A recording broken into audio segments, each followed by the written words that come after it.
ये नुकसान देश का है। देश का मतलब जनता का है। तो जनता की जिम्मेदारी क्या बनती है? हम सरकार के साथ खड़े होकर के देश के साथ संबल बने हर नागरिक की जिम्मेदारी बनती है।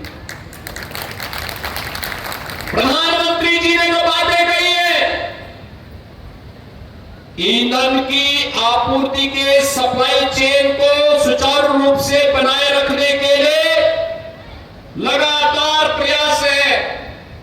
दुनिया के अंदर बड़े बड़े देशों में डीजल, पेट्रोल, एलपीजी के दाम कई कई गुना बढ़ गए हैं।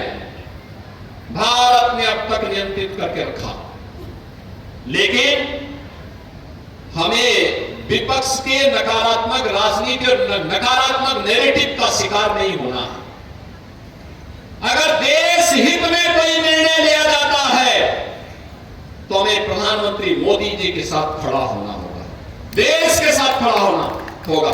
याद रखना, देश से बढ़कर के कोई नहीं, कोई देश से बढ़कर के नहीं हो सकता। तो देश हित में होगा और जो देश का नेतृत्व कहेगा, जो प्रधानमंत्री मोदी जी कहेंगे, हम उनके साथ खड़े होंगे। यह एक संगनाद हर भारतीय के मुंह से निकलना चाहिए, हर महाराजगंज वासी और उत्तर प्रदेश वासी के मुंह से निकलना चाहिए। क्या उत्तर प्रदेश वासी प्रधानमंत्री मोदी जी के साथ में है? क्योंकि उत्तर प्रदेश को उसकी पहचान मोदी जी ने दिलवाई है।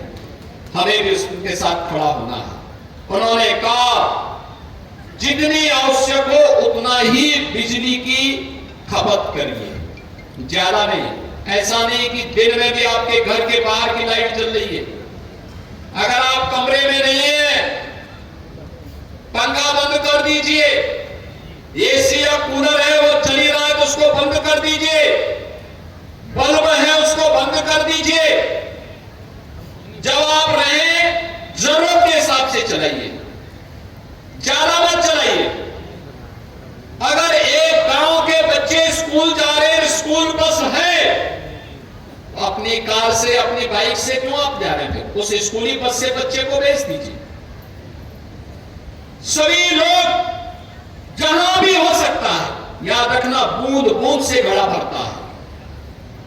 एक एक के प्रयास से ये चीजें आगे बढ़ेंगी।